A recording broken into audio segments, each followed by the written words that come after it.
Sir ನಮಸ್ಕಾರ. Sir ಈಗ ಅಡಿಕೆ ಕೊಯ್ತಾ ಇದ್ದೀರಲ್ಲ, ಇವತ್ತೇ ಫಸ್ಟ್ ಅಲ್ಲ? ಇದು ಎಷ್ಟನೇ ವರ್ಷದ್ದು? 4 ತುಂಬಿದ್ರೆ ಎಷ್ಟನೇ ಯಾವ ತಿಂಗಳು ಹಾಕಿದ್ದು? ಮೇ ತಿಂಗಳು 2022 ನಾಟಿ ಮಾಡಿದ್ದು. ಅಂದರೆ ಈಗ ನಾವು ಬಂದಿರೋದು ಜುಲೈ ಇವತ್ತು 25 ಇವತ್ತು 25ನೇ ತಾರೀಕು.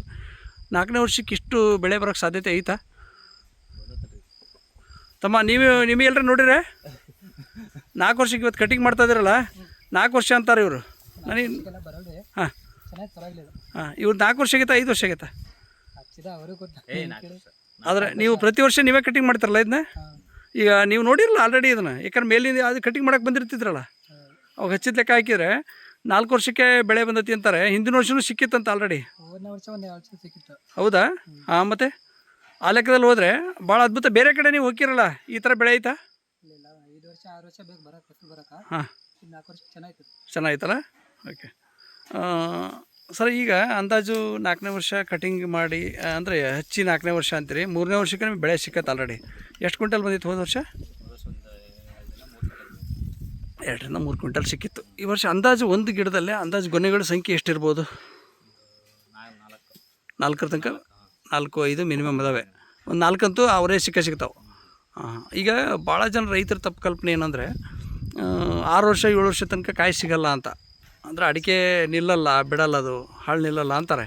ಈಗ ನಿಮ್ಮದು ನೋಡಿದರೆ ಬೆಳೆನೂ ನಿಂತತಿ, ಜೊತೆಗೆ ಹಿಂದಿನ ವರ್ಷವೂ ಸಿಕ್ಬಿಡತ್ತೆ ನಿಮ್ಗೆ ಆಲ್ರೆಡಿ ಕಾಯಿ. ಮತ್ತು ಈಗ ಬೆಳೆ ಎಷ್ಟು ಅದ್ಭುತವಾಗೈತಿ, ಗಿಡ ನೋಡಿದರೆ ಎಷ್ಟು ಆರೋಗ್ಯವಾಗಿದ್ದಾವೆ, ಎಂಥ ಸಂಪದ್ಭರಿತವಾದಂಥ ಭೂಮಿ ಅನ್ನೋ ಥರ ಕಾಣ್ತದೆ. ಇದು ನಿಜವಾಗ್ಲೂ ನಿಮ್ಮದು ಭತ್ತದ ಭೂಮಿ, ನೀರಾವರಿ ಕಂಟಿನ್ಯೂ ಮಾಡಿದಂಥ ಜಾಗ. ಇಂಥ ಜಾಗದಲ್ಲೂ ಸಹಿತ ಇಷ್ಟು ಅದ್ಭುತವಾಗಿ ಬೆಳೆ ಬಂದತಿ. ಇದಕ್ಕೆಲ್ಲ ಕಾರಣ ಏನು? ನೀವು ಕಂಟಿನ್ಯೂ ಗ್ರೀನ್ ಪ್ಲಾಂಟ್ ಬಳಕೆ ಮಾಡ್ತಾಯಿದ್ರೆ ಎಷ್ಟು ವರ್ಷದಿಂದ ಮಾಡ್ತಾಯಿದ್ರಿ? 9 ವರ್ಷ. ನೀವು ಅಡಿಕೆ ತೋಟ ಆ ತೋಟ ಮಾಡಿದಾಗಿಂದನೂ ಇದಕ್ಕೆ ಬಳಸ್ತಾ ಇದ್ರಿ? ಈಗ 4ನೇ ವರ್ಷ, ಅಲ್ಲಿರೋದು 9ನೇ ವರ್ಷದ್ದು. ಹಾಂ. ಈಗ ಈ ವರ್ಷ ಈ ಪ್ಲಾಟಲ್ಲಿ ಅಂದಾಜು ಇದು ಎಷ್ಟು ಗಿಡ ಬರ್ತೈತಿ? 250 ಗಿಡ. ಗಿಡದ್ದು ಡಿಸ್ಟೆನ್ಸ್ ಏನು ಮಾಡಿದ್ರಿ ಇದನ್ನು?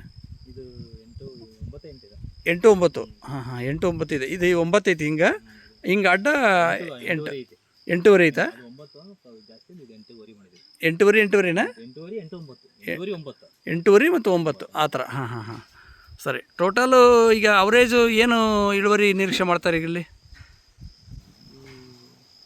ಏನು ಬರ್ಬೋದು ಅಂತ ಅನಿಸುತ್ತೆ ಈ ವರ್ಷ?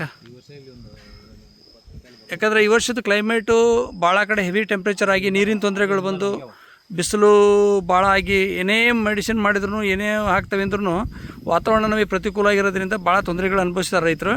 ಇಂಥ ಟೈಮಲ್ಲೇ ನಿಮ್ಮ ಭೂಮಿಯಲ್ಲಿ ಎಷ್ಟು ಬರ್ಬೋದು ಅಂದರೆ ಅದೇ ಖುಷಿ ಇವತ್ತು. ಯಾಕಂದ್ರೆ ಇಷ್ಟು ಬೆಳೆ ನಿಂತೈತಿ ಅಂದರೆ ಇದೇ ಖುಷಿ. ಅದು ಈ ಕಡಿಮೆ ಅವಧಿ ಒಳಗಿರೋಂಥ ಗಿಡ. ಈಗ ಅಂದಾಜು ಎಷ್ಟು ಗಿಡ ಬರ್ತೈತಿ ಸರ್? 250 ಗಿಡ ಬರ್ತೈತಿ. ಅಂದರೆ ಅರ್ಧ ಎಕರೆ ಐತಾ ಇದು? ಅರ್ಧ ಎಕರೆಗಿಂತ ಕಮ್ಮಿ ಐತನ? ಕಮ್ಮಿ ಐತಿ. ಹಾಂ, ಅರ್ಧ ಎಕರೆಗಿಂತ ಕಮ್ಮಿ ಐತಿ. ಒಂದು 20 ಕ್ವಿಂಟಲ್ ಸಿಗ್ಬೋದು ಅನ್ಸುತ್ತಾ? ಓಕೆ. ಅಲ್ಲ, ನೀವು ಈಗ ಹೇಳ್ತಾ ಇರೋದು ಅಂದಾಜು ಎಷ್ಟು ವರ್ಷದಿಂದ ಗ್ರೀನ್ ಪ್ಲಾಂಟ್ ಫಸ್ಟಿಂದ ಹಚ್ಚಿದಾಗಿಂದ ಗ್ರೀನ್ ಪ್ಲಾಂಟ್ ಬಳಸ್ತಾ ಇದ್ರೆ? ಈಗ ಎಲೆ ಮೇಲೆ ಸ್ಪ್ರೇ ಮಾಡೋದಾಗಲಿ, ಭೂಮಿಗೆ ಹಾಕೋದಾಗಲಿ ಎಲ್ಲ ಇದೆ. ಮತ್ತು ಕಳೆನಾಶಕ ಬಳಸ್ತೀರಾ ನೀವು? ಮಷಿನಲ್ಲೇ ಹೊಡಿತೀರಿ? ಒಟ್ಟು ಸ್ಲ್ಯಾಶರು, ಮಲ್ಚರು ಅಥವಾ ಈ ಥರ ಮಷಿನಲ್ಲೇ ಒಟ್ಟು ನೀವು ಯಾವುದು ಕಳೆನಾಶಕ ಇಲ್ಲಿವರೆಗೂ ಬಳಸಿಲ್ಲ? ಇಷ್ಟು ವರ್ಷದಿಂದ ಬಳಸಿಲ್ಲ? ಹಾಂ. ಈಗ ಭಾಳ ಜನ ರೈತರು ಕಳೆನಾಶಕ ಬಳಸ್ತಾ ಇದ್ರೆ ಮೇಂಟೈನ್ ಮಾಡೋಕ್ಕಾಗಲ್ಲ ಹೊಲನ ಅಂತಾರೆ. ಹಾಂ. ಈಗ ಆ ತೋಟ 1 ಎಕರೆ, ಈ ತೋಟ ಅರ್ಧ ಎಕರೆ, 1.5 ಎಕರೆ ಇಲ್ಲಿ ತೋಟ. ಈ 1.5 ಎಕರೆ ತೋಟದಲ್ಲಿ ಹಿಂದಿನ ವರ್ಷ ಎಷ್ಟು ಬೆಳೆ ಬಂದಿತ್ತು? 70 ಕ್ವಿಂಟಲ್ ಆಗಿತ್ತು. ಈ ವರ್ಷ ಏನು ನಿರೀಕ್ಷೆ ಮಾಡ್ತಾರೆ? ಇದನ್ನು ಸೇರ್ಕೊಂಡ್ರೆ 90ರಿಂದ 100 ಬರ್ಬೋದು ಅಂತ ಅಂದ್ಕೊಂಡಿರಿ. ಅಂದರೆ ಹೋದ ವರ್ಷದಷ್ಟು ಬಂತು ಅಂದ್ರೂ ಕನಿಷ್ಠ 100 ಕ್ವಿಂಟಲ್ ತನಕ ಆಗ್ಬೋದು. ಯಾಕಂದರೆ ಇದು ಅದು ಸೇರ್ಕೊಂತಲ್ಲ. ಈಗ ಇದೊಂದು 20-25 ಕ್ವಿಂಟಲ್ ಪ್ಲಸ್ ಆದರೂ ನಮಗೆ ಅದು ಅನುಕೂಲ ಆಗುತ್ತೆ. ಜೊತೆಗೆ ಈಗ ಇನ್ನೂ ಕಾಯಿ ಸೈಜ್ ಬರಬೇಕು. ಈಗ ಎಳೆ ಕಾಯಿ ಇನ್ನೂ ಮಳೆ ಈಗ ಯಾಕಂದ್ರೆ ಈ ಜುಲೈ ಇದು ಜುಲೈ ತಿಂಗಳಲ್ಲೇ ಕಟಿಂಗ್ ಮಾಡ್ತಿರೋದು ಆಶ್ಚರ್ಯ ನಿಜವಾಗ್ಲೂ. ಯಾಕಂದ್ರೆ ಆಗಸ್ಟ್ ತಿಂಗಳೊಳಗೆ ಕಟಿಂಗ್ ಯಾರೂ ಮಾಡಲ್ಲ. ಆದರೂ ನಿಮ್ಮದು ಈ ಸರಿ ಬಂದೈತಿ ಅಂದರೆ ಸ್ಟಾರ್ಟಿಂಗಲ್ಲೇ ಸ್ವಲ್ಪ ಮುಂಚಿತವಾಗಿ ಬಂದಂಥ ಗೊನೆಗಳಿರ್ತಾವಲ್ಲ, ಅವು ಏನಾದ್ರು ಪ್ಲಸ್ ಆಗಿರಬೇಕು. ಮತ್ತು ಇನ್ನೂ ಹೊಂಬಾಳೆ ಬರ್ತಾಯಿತ್ತು.